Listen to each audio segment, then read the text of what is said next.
அது என்ன செய்யுங்க, இன்னொருத்தர் போய் சொல்லாதீங்க. சபையில வந்து சொல்றாங்கன்னா அது ஏன் சொல்லுவாங்கன்னா ஜெபம் பண்றதுக்காக சொல்லுவாங்க. அதை போய் நீங்க என்ன செய்யறது, இன்னொருத்தர் போய் சொல்லக்கூடாது. தப்பு, ரொம்ப தப்பு. அந்த காரியம் சொல்லாதீங்க. கூடி வாங்க, உங்க குடும்பத்தில் இருக்கிற காரியங்களை சொல்லி ஜெபம் பண்ணுங்க, அது நல்ல விஷயம். அந்த குடும்ப காரியத்தை அங்க கேட்டு இந்த இடத்துல என்ன ஜெபம் பண்ணிட்டு அதோட விட்டுருங்க. அதுக்கப்புறம் இன்னொருத்தர் போய் பேசுறது அவங்களோட ஜெபம் எதுக்காகவும் நீங்க என்ன செய்ய வேண்டாம், பேச வேண்டாம். ஹல்லேலூயா. அதை தொடர்ந்து வாங்க, நல்ல ஜெபம் பண்ணுங்க. அதாவது உங்களுடைய ஆசீர்வாதத்தை நான் சொல்றேன், உங்களுடைய ஆசீர்வாதம் அது. நல்லா ஜெபம் பண்ணுங்க. ஜெபம் பண்ணாம இருக்காங்க. கூடி வந்து நல்லா உங்களுக்கு தெரிந்த பாட்டை, உங்களுக்கு தெரிஞ்ச பாட்டை பாடுங்க. தெரிஞ்ச வசனத்தை வாசிச்சு நல்லா யாராருக்கு என்னென்ன ஜெப குறிப்பு எல்லாத்துக்காகவும் நல்லா ஜெபம் பண்ணிட்டு உங்களால முடிஞ்ச அளவுக்கு எவ்வளவு நேரம் உங்களுக்கால கொடுக்க முடியுமோ அவ்வளவு நேரத்தை கர்த்தருக்காக செலவு பண்ணி அந்த ஜெபத்தை பண்ணுங்க. கர்த்தர் நிச்சயமாக உங்களை ஆசீர்வதிப்பார். ஹல்லேலூயா. சரி, ஒரு வேத வசனத்தை எடுத்துக்கொள்ளுவோம். அப்போஸ்தலர் நிருபம் 3ஆம் அதிகாரம் 1ல இருந்து வாசிப்போம். எடுத்தவர் வாசிங்க. பக்கம் 164. அப்போஸ்தலர் 3ஆம் அதிகாரம் 1வது வசனத்தை யாராவது எடுத்து வாசிங்க.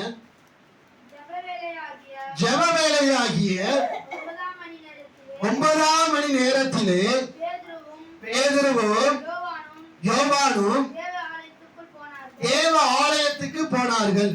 நல்லா வாசிப்பா. அடுத்த வசனம் வாசிப்பா. அப்பொழுது தன் தாயின் வயிற்றிலிருந்து சப்பானியாய் பிறந்த ஒரு மனுஷனை சுமந்து கொண்டு வந்தார்கள். தேவாலயத்திலே பிரவேசிக்கிற இடத்திலே பிச்சை கேட்கும்படி நாடோறும் அவனை அலங்கார வாசல் வைப்பார்கள். அல்லேலூயா. போதும். நல்லா கவனிக்கணும். இங்க இந்த வசனத்தை நான் வாசிக்கிறோம். ஒரு பிறவியிலே சப்பானியாய் இருந்த ஒரு மனுஷனை நாள்தோறும் என்ன செய்வாங்கன்னா சுமந்து கொண்டு வந்து தேவாலயத்துக்கு முன்னாடி கொண்டு வந்து வைப்பாங்களாம். எதுக்கு? பிச்சை எடுக்கும்படி. அல்லேலூயா. என்ன எடுக்கும்படி? பிச்சை எடுக்கும்படி. அல்லேலூயா. யார்கிட்ட பிச்சை எடுக்குன்னா ஜெப ஆலயத்துக்கு வருகிற இடத்திலே அவன் பிச்சை எடுக்க வேண்டும் என்று சொல்லி அவனை ஜெபாலயத்துக்கு முன்னாடி கொண்டு வந்து அதுக்குன்னு ஒரு 2-3 இருப்பாங்க. அந்த சப்பானியா இருக்கிற அந்த மனுஷனை சுமந்து பிச்சை எடுக்க வைப்பதற்காகவே என்ன செய்யுது, 2-3 மனுஷர்கள் இருக்கிறாங்க. அல்லேலூயா. அப்படி அந்த பிச்சை எடுக்கும்படி அவன் டெய்லி என்ன செய்வாங்க, கொண்டு வந்து வைப்பார்கள். அல்லேலூயா. அப்படி பிச்சை எடுத்து அவனும் சாப்பிடுவான், அவனை சுமந்து கொண்டு வருவான், சாப்பிடுவார்கள். அல்லேலூயா.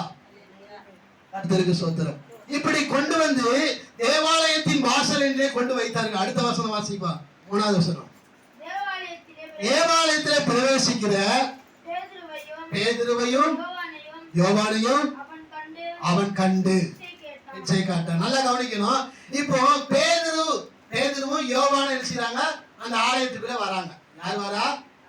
ஆலயத்துக்கு போவோம் அப்படின்னு சொல்லி யாரெல்லாம் வரானா, பேதுருவும் யோவான். இந்த 2 பேர் யார் என்றால் ஊழியக்காரர்கள். யாரு? அவர் இன்னும் சொல்ல போனா அப்போஸ்தலர்கள். அல்லேலூயா. அப்போ இந்த 2 பேரும் ஜெப ஆலயத்துக்கு ஜெப வேளையாகிய 9ஆம் மணி நேரத்திலே இந்த பேதுருவும் யோவானும் தேவாலயத்துக்கு என்ன செய்தார்கள், வந்தார்கள். அல்லேலூயா. அப்போ ஊழியக்காரரா இருக்கிற ஒரு அப்போஸ்தலரா இருக்கிற இந்த பேதுருவும் இந்த யோவானும் எங்க வந்தார்கள்? தேவாலயத்துக்கு வந்தார்கள். அல்லேலூயா. அப்ப நல்ல ஒரு காரியத்தை நாம் கழிந்து கொள்ள வேண்டும். ஜெப கூடுகை என்பது, ஜெப கூட்டம் என்பது, ஜெப கூடுகை என்பது கண்டிப்பா என்ன, அந்த கூட்டத்துல கூடணும். ஜெபாலய கூடுகையில கூடணும். கூடாம நம்ம தேவனுடைய ஆலயத்துக்கு கண்டிப்பா என்ன செய்யணும், வரணும். வராம அதுக்கு சாக்கு போக்கெல்லாம் சொல்லக்கூடாது. ஜெப ஆலயத்துக்கு அந்த ஜெப கூடுதல் அந்த நேரம் வரும்பொழுது ஜெப கூடுகிற அந்த நேரத்தை நாம் விட்டு விடாதபடிக்கு என்ன செய்யணும், ஜெப கூடுகிற அந்த நேரத்தில் என்ன செய்யணும், ஜெபத்துல வந்து கலந்து கொள்ளணும். அதற்கு சாக்கு போக்கெல்லாம் நம்ம நினைச்ச கூடாது, சொல்லக்கூடாது. அல்லேலூயா. ஏனென்றால் அது நமக்கு ரொம்ப ஒரு ஆசீர்வாதமான ஒரு நேரம். அல்லேலூயா. பவுல் சொல்லுகிற ஒரு இடத்துல சொல்லுகிறார், சபை கூடுதலை நீங்கள் விட்டு விடாதபடிக்கு எப்படி இருக்கணுமா? எச்சரிக்கையா இருக்கணுமா? சபை கூடுதல் மிக அவசியம். நம்ம சபை கூடணும். நீங்க நிறைய இடத்துல சபை கூடுது. சபைனா என்னது? 2-3 பேர் சேர்ந்து என்ன ஜெபம் பண்ணணும்.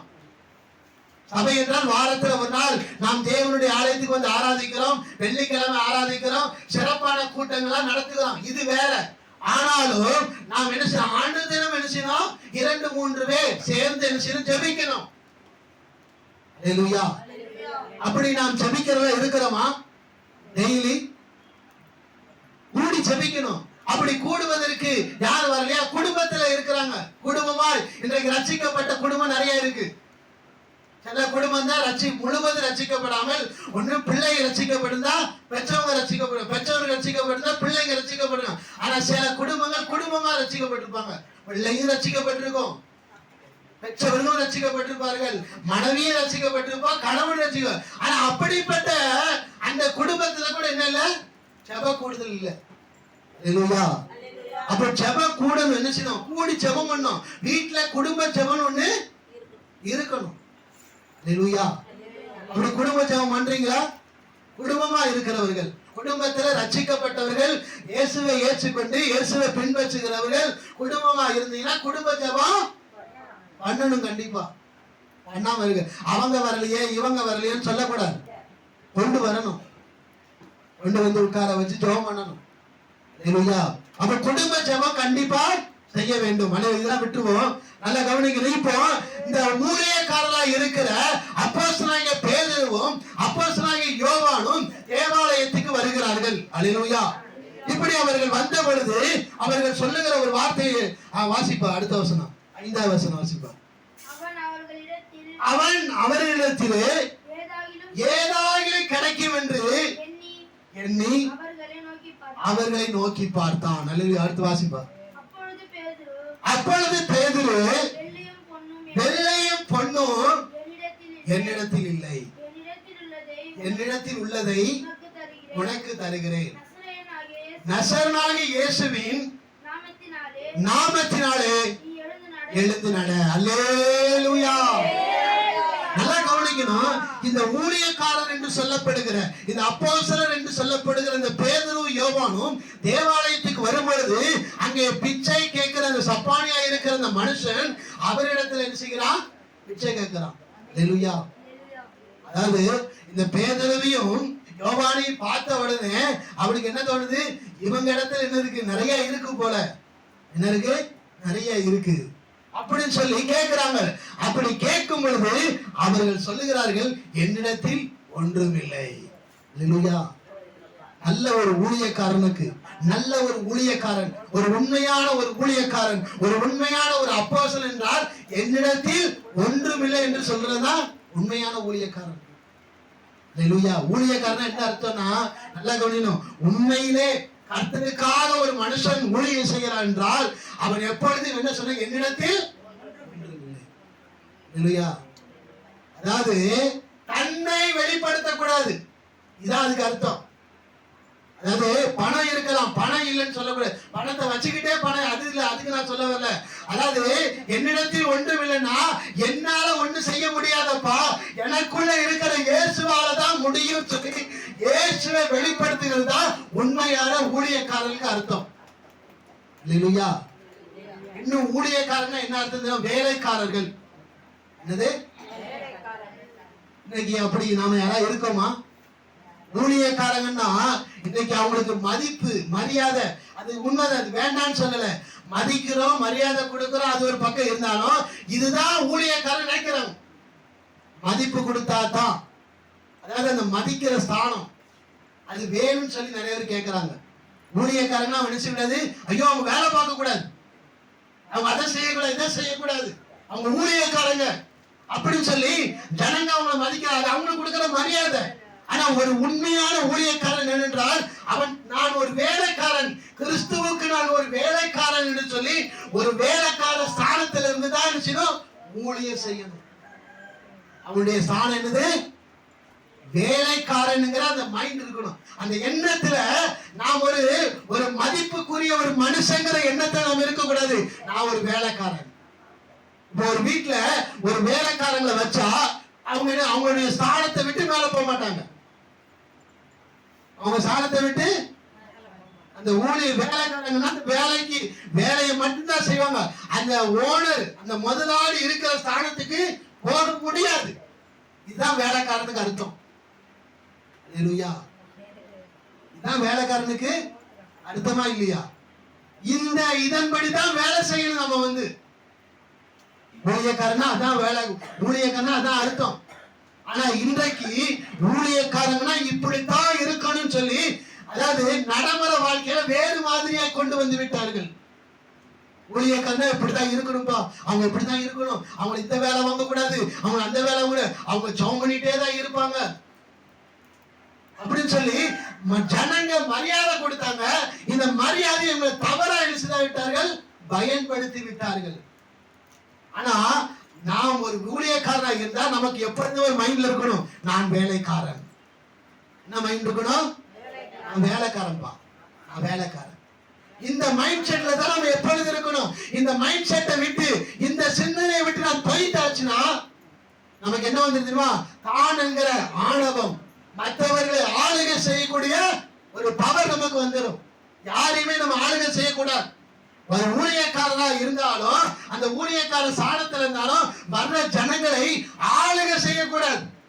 என்ன செய்யக்கூடாது? ஆளுகை செய்யக்கூடாது. அந்த அந்த ஆளுகை செய்யற அந்த பவர் எப்போ இருக்குன்னா, அதாவது வேலைக்காரருங்கிற அந்த சிந்தனை இல்லாதனாலதான் என்ன வந்துருது? மற்றவர்களை ஆளுகை செய்யக்கூடிய அந்த எண்ணங்கள் வந்துருது. அல்லேலூயா. அப்போ ஒரு நல்ல ஊழியக்காரன், நல்ல ஒரு அப்போஸ்தலன் என்றால் அவன் சொல்லுவான், வேலைக்காரனுங்கிற அந்த எண்ணத்துல தான் இருப்பானே தவிர மற்ற எண்ணம் அவனுக்கு வராது. அல்லேலூயா. அது மாத்திரம் இல்ல, இயேசுவை தான் வெளிப்படுத்தணும். யாரை வெளிப்படுத்தணும்? இயேசுவை தான் வெளிப்படுத்தணும். நமக்குள்ள இருக்கிற இயேசுவை தான் வெளிப்படுத்தணும். நாம் என்ன செய்யறது? நான் ஜெபம் பண்ண, என்னாலதான் இவங்க ரட்சிக்கப்பட்டாங்க என்கிற நம்முடைய பெயர் என்ன செய்யக்கூடாது? சொல்லக்கூடாது. நம்முடைய பெயரையும் நம்முடைய சபையின் பெயரை யாரும் சொல்லக்கூடாது. இன்னைக்கு என்ன செய்யறாங்கன்னா, எல்லாரும் சபை பேரை சொல்றாங்க. ஒருத்தங்க ரட்சிக்கப்பட்டாலோ, ஒருத்தங்க சுகம் பெற்றாலோ, ஒருத்தங்க அற்புதம் பெற்றாலோ என்ன செய்யறாங்க? அந்த சபையை குறித்து சொல்றோமே, அந்த சபையை குறித்து சொல்றோம், அந்த சபையில் இருக்கிற ஊழியக்காரரை குறித்து பேசுறோம். அப்படிலாம் பேசக்கூடாது. அப்படி பேசுவது காரணம் என்ன? ஊழியக்காரங்க தான். ஏன்னா அவங்க தன்னை வெளிப்படுத்தினால், அவங்க வெளிப்படுத்தினால்தான் இயேசுவை விட்டுட்டு அந்த ஊழியக்காரர்கள் பெயரை சொல்ல ஆரம்பிச்சிருந்தாங்க. அல்லேலூயா. இவங்க சொல்றாங்க, இந்த அப்போஸ்தலனாகிய பேதுரு வந்து யோவான் சொன்ன, என்னிடத்தில் ஒன்றுமில்லை. முதலாவது அதிகாரத்தை அவன் பார்த்தனா, இந்த பேதுரு எழுந்து நின்று ஜெபம் பண்றார். நல்லா கவனிக்கணும், பிரசங்கம் பண்றார். 3000 பேர் ரட்சிக்கப்பட்டாங்க. எத்தனாயிரம் பேர்? பேதுரு பிரசங்கம் பண்ண பொழுது, இந்த 2ஆம் அதிகாரத்தை சொல்லப்படுது, பெந்தேகோஸ்தா என்னும் அந்த நாள் வந்த போது கூடி ஜெபம் பண்ண பொழுது இந்த பேதுருவின் பிரசங்கத்தை கேட்டு 3000 பேர் ரட்சிக்கப்பட்டாங்க. எத்தனாயிரம் பேர்? ஒரு பிரசங்கத்துல. அப்ப இவருக்கு எவ்வளவு பெருமை வந்திருக்கணும்.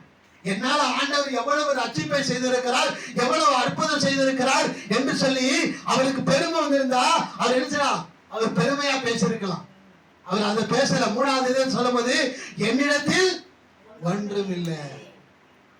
இந்த தாழ்மை உள்ள ஒரு மனுஷன் தான் ஒரு உண்மையான வேலைக்காரன். தாழ்மை இருக்கணும். நான் இல்ல, இயேசுதான். நான் இல்ல, இயேசு.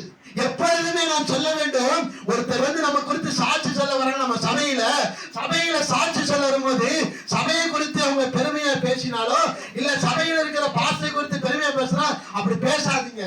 இயேசுவை பேசுங்க. யார பேசுங்க? இயேசுவை குறித்து சாட்சி சொல்லுங்க.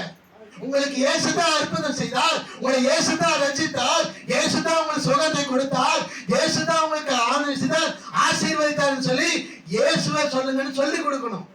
நீங்க அப்படி சொல்லி கொடுக்க கிடையாது. அப்படி சொல்லி கொடுக்காதனாலதான் போய் என்ன செய்றாங்க? சபையை பத்தி பேசுறாங்க, ஊழியக்காரரை பத்தி பேசுறாங்க. கடைசியில் யாரு பெருமை வருது?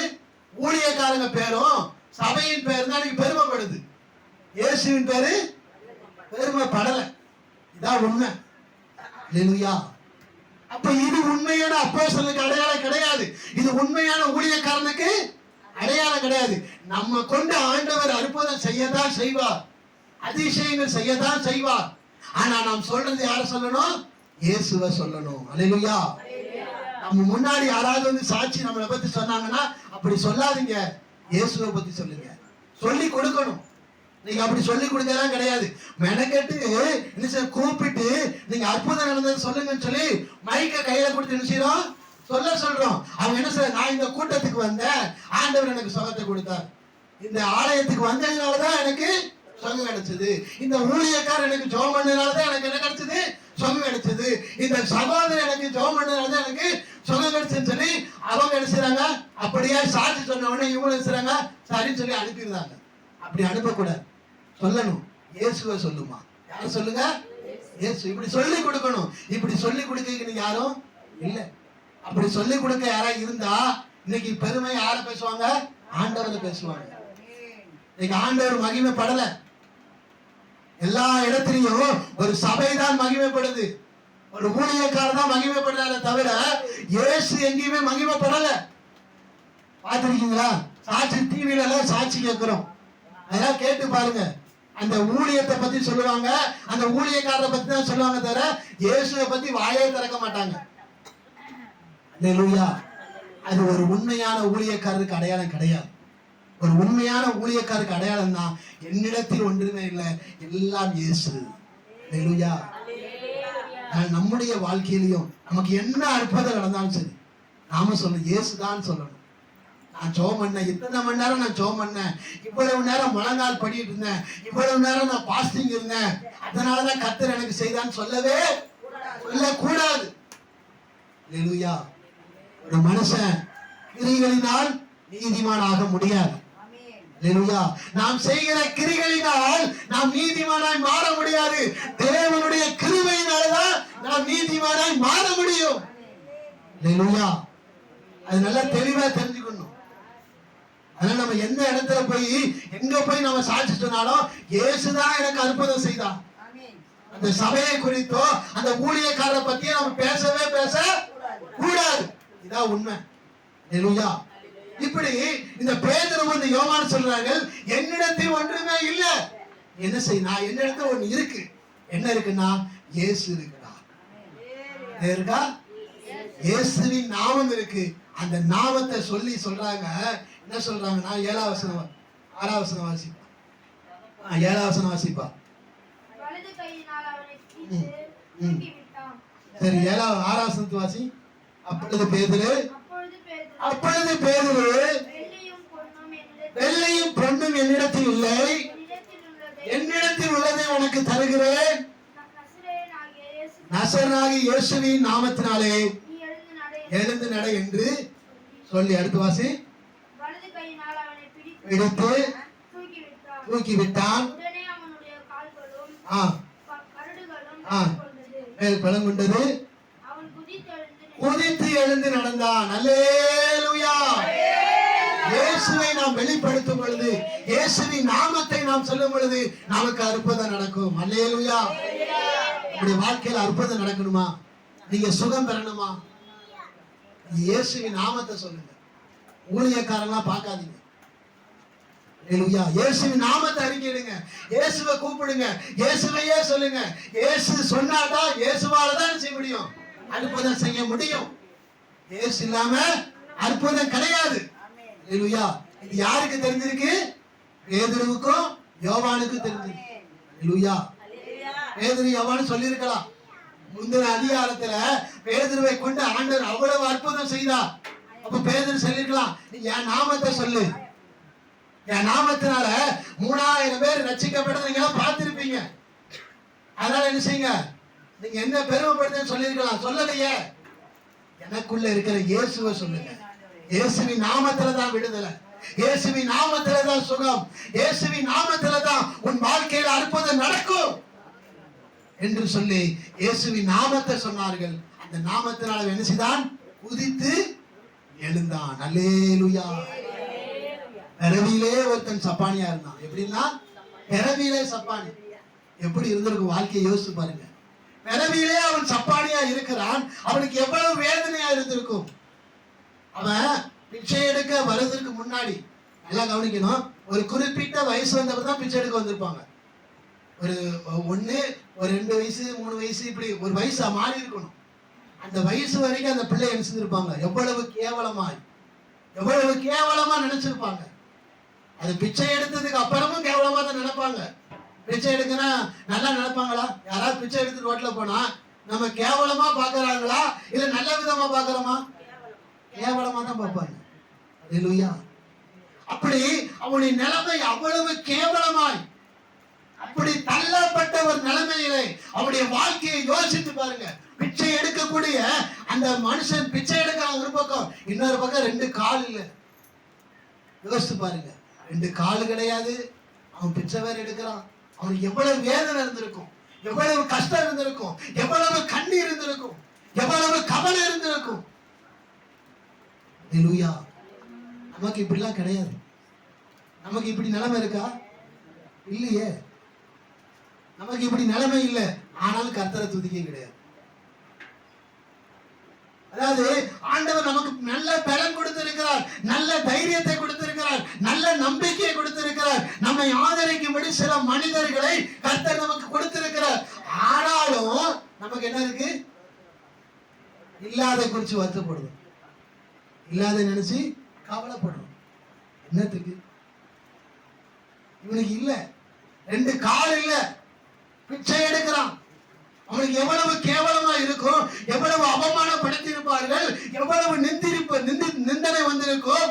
இது எல்லாம் வந்த பொழுதும் இது எல்லாம் காதுல கேட்டுக்கொண்டு அப்படிப்பட்ட நிலைமையில அவன் செய்யறான், பிச்சை எடுக்கிறான்.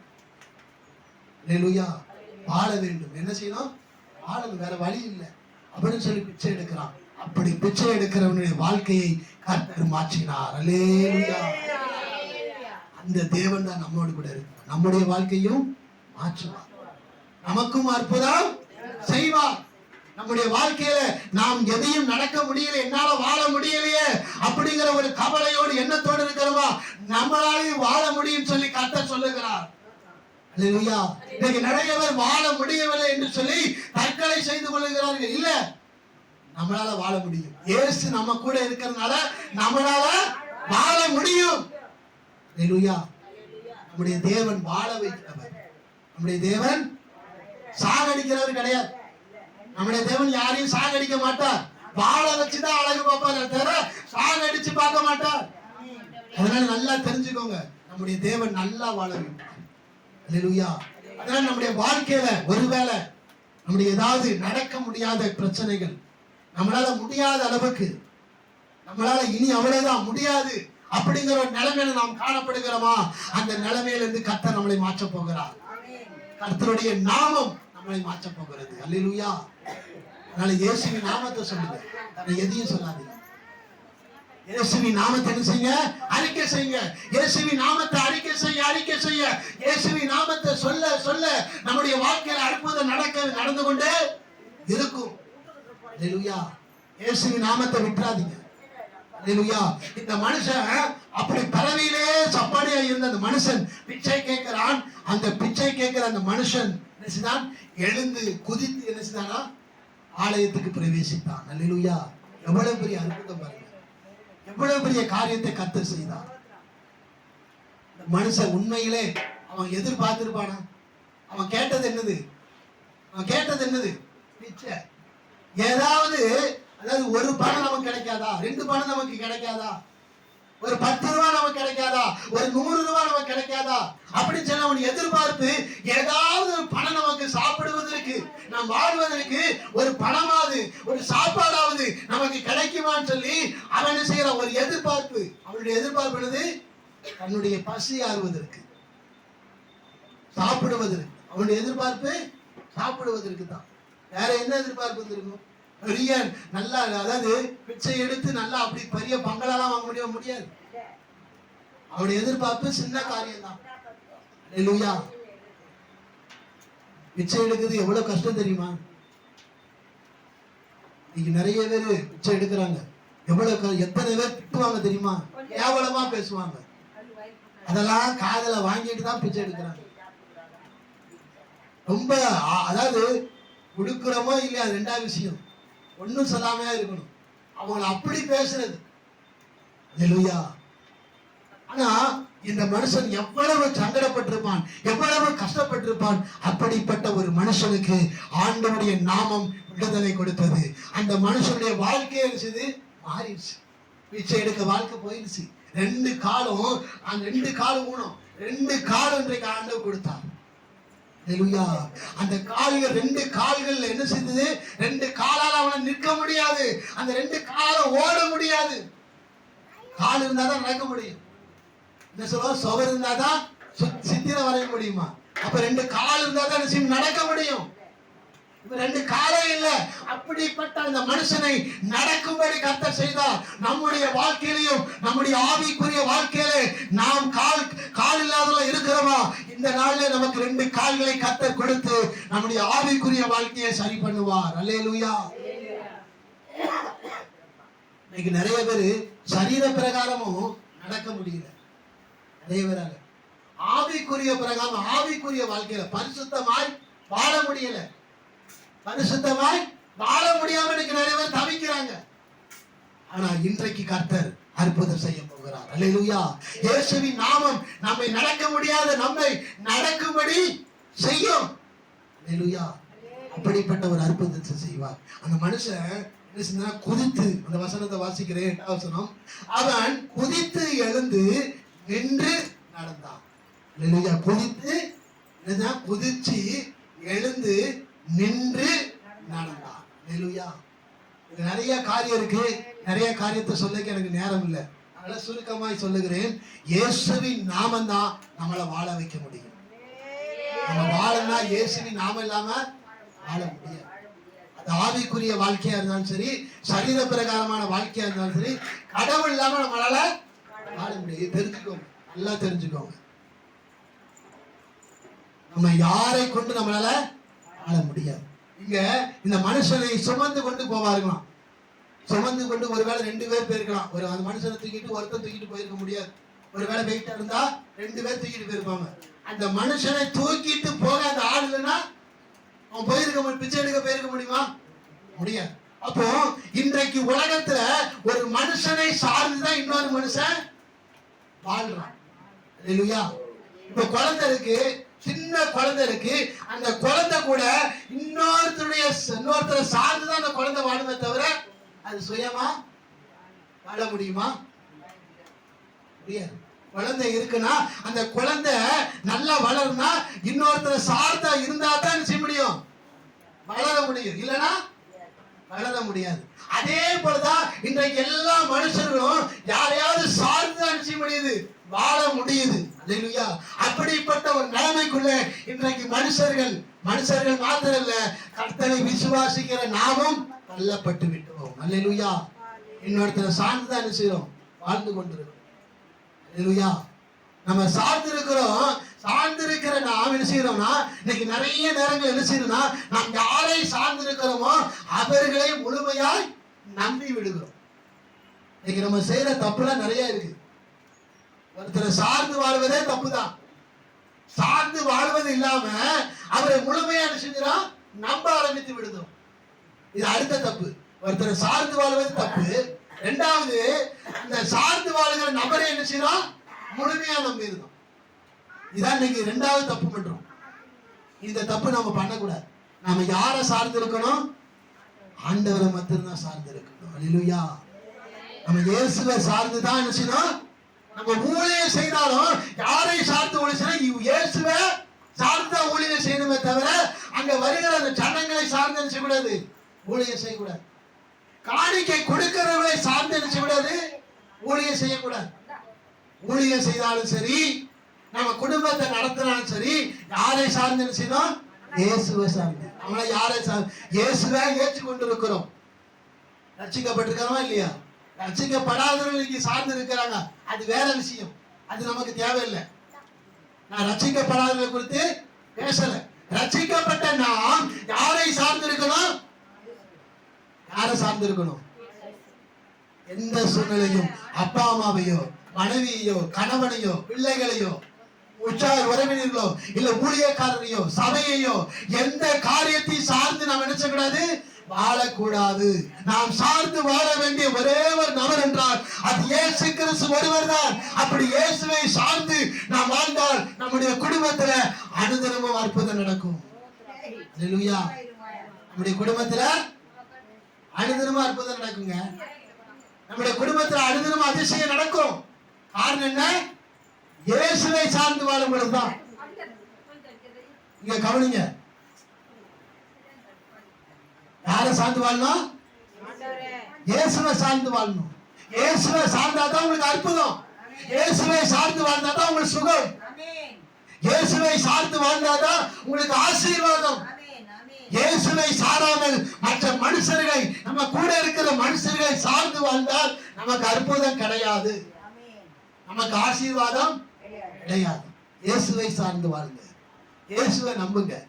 அதாவது ஆராதனை உங்களுக்கு சொன்னேன், 12 பேர் கானான் தேசத்துக்கு போனாங்க. எத்தனை பேரு?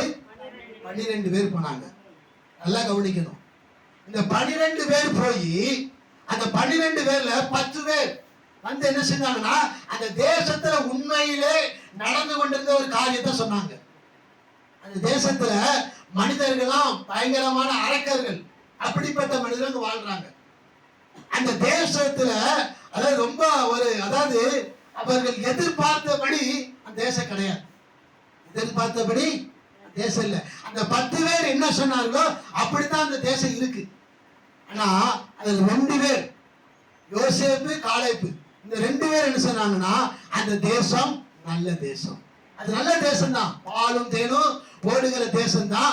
ஆனா அங்க யாரு இருக்கா? அரக்கர்கள் இருக்கிறார்கள், ராட்சஸ்தர்கள், கொடுமையான மனிதர்கள். அங்க போய் வாழ முடியுமா? கொடுமையான மனிதர்கள் மத்தியில் வாழ முடியுமா? அப்படிப்பட்ட மனிதர்கள் அந்த தேசத்தில் இருக்கிறாங்க. இந்த 10 பேர் அந்த உண்மையதான் வந்து சொன்னாங்க. அந்த உண்மையதான் வந்து சொன்னாங்க. அங்க போய் வாழ முடியாது, அங்க ராட்சசர்கள் இருக்கிறார்கள், அந்த மனிதர்கள் வாழ முடியாது, அவர்களை நம்மளால ஜெயிக்க முடியாது, நம்ம தோத்துதான் போவோம் அப்படின்னு சொல்லி உண்மையை சொன்னார்கள், பொய்ய சொல்லல. ஆனா இதுல என்ன விஷயம்னா இந்த காலேபும் இந்த யோசுவாவும் என்ன செய்தார் என்றால் இயேசு நம்மோடு கூட இருக்கிறார். யார் இருக்கா? இவர்கள் யாரை சார்ந்தார்கள்? இயேசுவை சார்ந்தார்கள். இந்த காலேபும் இந்த யோசுவாவும் இயேசுவை சார்ந்தபடியினால் அந்த தேசம் நல்ல தேசம். அந்த தேசத்துக்கு நாம் என்ன செய்வோம்? போவோம். அந்த தேசத்தை போய் நாம் என்ன செய்வோம்? ஜெயிப்போம். அல்லேலூயா. இவர்கள் யாரை சார்ந்திருந்தார்கள்? இயேசுவை, கடவுளை. அதனாலதான் நல்ல தேசமா இருந்த கானானுக்குள்ளே இந்த காலேபும் இந்த யோசேப்பும் பிரவேசித்தார்கள். அல்லேலூயா. இந்த கானான் என்பது இப்பொழுது பரலோகத்துக்கு ஒப்பிட்டு பேசப்படுகிறது. நாம பரலோக ராஜ்யம் போகணும்னா இயேசுவை சார்ந்து வாழ்ந்தாதான் என்ன செய்ய முடியும்? பரலோகம் போக முடியும். இயேசுவை சார்ந்து வாழாமல் நாம் என்னதான் ஜெபம் பண்ணாலும் சரி, என்னதான் உபவாசம் பண்ணாலும் சரி, எவ்வளவுதான் காணிக்கை கொடுத்தாலும் சரி, நமக்கு பரலோக ராஜ்யத்துக்குள்ள போக முடியாது. அல்லேலூயா. இயேசுவை சார்ந்து வாழ்வோம். இயேசுதான் நம்முடைய வாழ்க்கை எல்லாம். இயேசு இல்லாம ஒண்ணு இல்லை. அல்லேலூயா. இந்த பேதுருவும் இந்த யோவானும் அந்த பிச்சைக்காரன் வாழ்க்கையை மாற்றும்படி கர்த்தர் அவர் மூலமா கிரியை செய்தார். அல்லேலூயா. ஆண்டவர் அந்த பிச்சைக்காரன் மற்றவர்களை சார்ந்து வாழ்ந்து கொண்டிருந்தான். அந்த சார்ந்து வாழ்கிற அந்த வாழ்க்கையை கர்த்தர் மாற்றினார். எவ்வளவு பெரிய ஆசீர்வாதம் தெரியுமா? அதை குறித்து பேசலாம், நிறைய பேசலாம். அவ்வளவு அந்த வசனத்தை அவ்வளவு பார்க்கலாம். அவ்வளவு நிறைய ஆழமான அர்த்தங்கள் நிறைய இருக்கு. அதனால அதெல்லாம் பேசுறதுக்கு நேரம் இல்லை. அதனால நாம் சார்ந்து வாழ்வது யாரை வாழணும்? இயேசுவை சார்ந்து வாழ வேண்டும். அல்லேலூயா. நம்முடைய வாழ்க்கையில் அற்புதம் வேணுமா? இயேசுவை மையப்படுத்துங்க. இயேசுவையே சொல்லுங்க, வேற யாரையும் சொல்லாதீங்க. ஊழியக்காரங்களா சொல்லாதீங்க, வேண்டாம். அவங்க நமக்கு ஒரு அதாவது என்ன சொல்லு, தபால்காரன், என்னக்காரரு, போஸ்ட்மேன். அல்லேலூயா. இல்லைன்னா போன்னு வச்சுக்கோங்க, போன். அல்லேலூயா. இந்த போன்ல இருந்து இப்ப அமெரிக்கால இருந்து ஒருத்தர் பேசுறார். அமெரிக்கால இருந்து ஒருத்தர் நமக்கு பணம் அனுப்புறான்னு வச்சுக்கோங்க.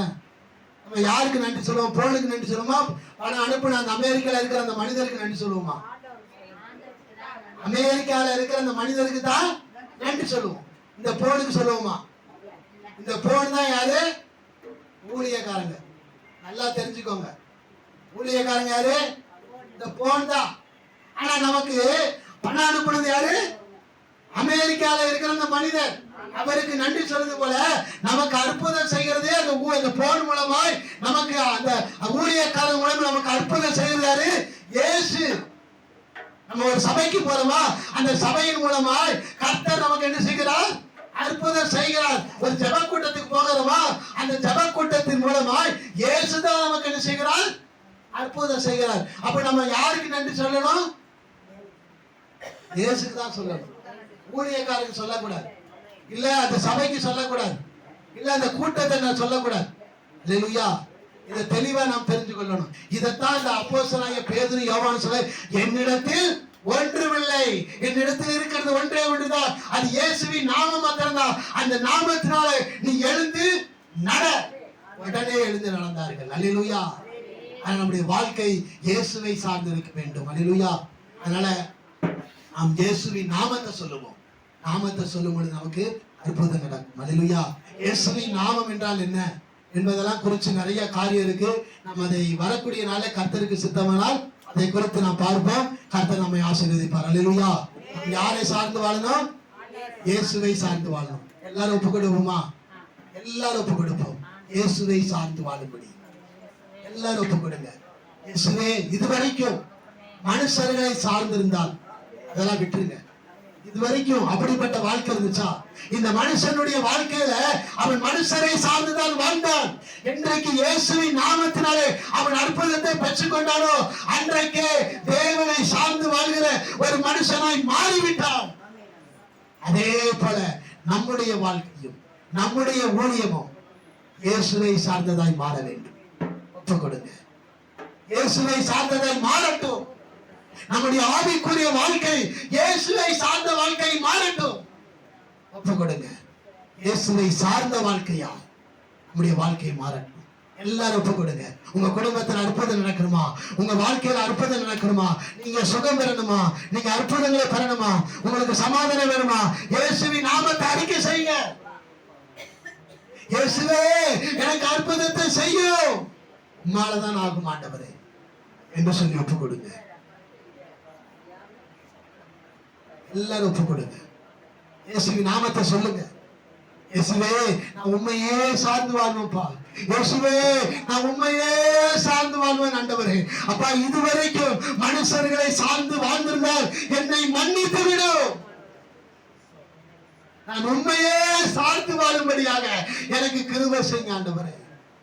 எந்த சூழ்நிலையும் சரி அப்பா, எந்த நாசில சுவாசம் இல்ல, எந்த மனுஷனையும் நான் சார்ந்து வாழாதபடிக்கு எனக்கு கிருபை செய்யுங்கப்பா. எல்லாரும் ஒப்பு கொடுங்க. இயேசுவை சார்ந்து வாழ்வோம். கர்த்தரை சார்ந்து வாழ்கிற நமக்கு என்றும் நமக்கு சுகம் உண்டு. கர்த்தரை சார்ந்து வாழ்வோம். போதும். இதுவரைக்கும் மனுஷர்களை சார்ந்து வாழ்ந்ததெல்லாம் போதும். ஒப்பு கொடுங்க, ஒப்பு கொடுங்க. நம்முடைய குடும்பத்துல கஷ்டங்கள், நம்முடைய குடும்பத்துல கண்ணீர்கள், நம்முடைய குடும்பத்துல இருக்கிற ஆமென் எல்லா பிரச்சனைகளும் மாறணுமா? ஒப்பு கொடுங்க. இயேசுவே, நான் உண்மையே சார்ந்து வாழ்வேன். எப்படி இந்த ஆமென் இந்த சப்பானியா இருந்த மனுஷனுடைய வாழ்க்கை உண்மை சார்ந்து வாழ்கிற ஒரு வாழ்க்கையால் மாறினதோ, அதே போல என்னுடைய வாழ்க்கையும் இந்த நாளிலிருந்து இந்த நொடி பொழுதிலிருந்து உண்மையே சார்ந்து வாழ்கிற வாழ்க்கையாய் மாறட்டும் ஆண்டவரே. ஒப்பு கொடுங்க, ஒப்பு கொடுங்க, ஒப்பு கொடுங்க. இயேசுவே, உமக்கு ஸ்தோத்திரம்.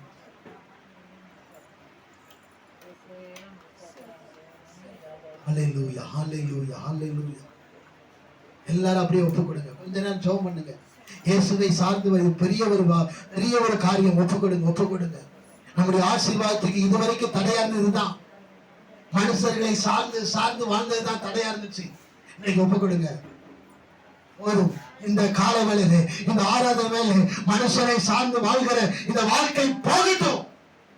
இந்த ஆராதனையோட முடியட்டும். நீ ஆண்டவரையே சார்ந்து வாழ்வோம், தேவனையே சார்ந்து வாழ்வோம். ஒப்பு கொடுங்க, ஒப்பு கொடுங்க. ஹல்லேலூயா, ஹல்லேலூயா, ஹல்லேலூயா. இயேசுவே உம்முடைய கரத்துல ஒப்பு கொடுக்கிறப்பா. அப்பா என்னையும் அப்பா வந்திருக்கிற ஜனங்களையும் உம்முடைய கரத்துல ஒப்பு கொடுக்கிறப்பா. உண்மையே சார்ந்து வாழும்படி அப்பா இயேசுவே இதுவரைக்கும் நாங்க யார் யாரு எந்தெந்த காரியத்தை சார்ந்து வாழ்ந்து கொண்டிருந்தோமோ அதையெல்லாம் மன்னித்து அப்பா இந்த காலவெல்ல இந்த ஆராதனை வேலை உண்மையே சார்ந்து வாழும்படியாக இந்த பூமியில் இருக்கிற கடைசி நொடி பருவ வரைக்கும் உண்மையே சார்ந்து வாழும்படியாக உம்முடைய வார்த்தையே சார்ந்து வாழும்படியாக அப்படிப்பட்ட கிருபையை எனக்கு தருவீராக. வந்திருக்கிற ஒவ்வொரு ஜனங்களுக்கும் தருவீராக ஆண்டவரே. இந்த சத்தத்தை கேட்டுக் கொண்டிருக்கிற ஒவ்வொரு ஜனங்களுக்கும் தருவீராக ஆண்டவரே. உண்மை சார்ந்து வாழுவதுதான் அந்த பரலோக ராஜ்யத்துக்குள்ளே நாங்கள் பிரவேசிக்க முடியும் ஆண்டவரே. ஒப்பு கொடுக்கிறோம் இயேசுவே, கிருபை செய்யும் ஆண்டவரே. உண்மையே சார்ந்து வாழும்படி கிருபை செய்யும் ஆண்டவரே. உம்மை துதிக்கிறோம், உம்மை ஸ்தோத்திரிக்கிறப்பா. ஒப்பு கொடுத்த ஒவ்வொருவரையும் உம்முடைய கரத்தில் ஒப்பு கொடு. உண்மையே சார்ந்து வாழ்கிற ஒரு வாழ்க்கையால் எங்களுடைய வாழ்க்கையை நீ மாற்றினபடியினால் உமக்கு நன்றி செலுத்துகிறோம். எந்த சூழ்நிலையும் யாரையும் சார்ந்து வாழாதபடிக்கு அப்பா இயேசுவே இந்த சப்பானியா இருந்த மனுஷனை சார்ந்து வாழ்கிற வாழ்க்கையிலிருந்து பெரிய ஒரு விடுதலை கொடுத்தது போல எங்களுக்கும் அப்படிப்பட்ட ஒரு விடுதலை நீர் கொடுத்து நாமத்தை நீ மகிமைப்படுத்தினதுபடி அப்பா தொடர்ந்து நாங்கள் உண்மையே சார்ந்து வாழ நீ கிருபை செய்து அந்த பரலோக ராஜ்யத்துக்குள்ளே அந்த ஆமென் ஆண்டவரே அந்த யோசுவாவும் காலேபும் எப்படி கானானுக்குள்ளே பிரவேசித்தார்களோ அதே போல நாங்களும் ஆமென் ஆண்டவரே ஆவிக்குரிய பிரகாரமாக இருக்கிற அந்த பரலோக ராஜ்யத்துக்குள்ளே அந்த சொர்க்கத்துக்குள்ளே நாங்களும் பிரவேசிக்கத்தக்க நிச்சயமாகவே நீங்கள் கிருபை செய்வதற்காக உமக்கு நன்றி செலுத்துகிறோம். தொடர்ந்து நீ நடத்தும் பெரிய காரியம் செய்யும். தொடர்ந்து உண்மையை சார்ந்து வாழ கிருபை செய்து உம்முடைய நாமத்தை மகிமைப்படுத்துவதற்காக நன்றி செலுத்துகிறோம். நீரே நடத்தும் இயேசுவின் நாமத்தினாலே பிதாவே ஆமென். எல்லாரும் சேர்ந்து சொல்லுவேன். ஆத்துமாவே கர்த்தரை சொல்லு, என் முழுவதுமே ஒரு பரிசுத்த நாமத்தை சொல்லு, என் ஆத்துமாவே கர்த்தரை சொல்லு, கர்த்தர் செய்த சகலவரையும் மறவாதே. ஆமென். பிதாவாகிய தேவனுடைய அன்பும் கர்த்தராகிய இயேசு கிறிஸ்து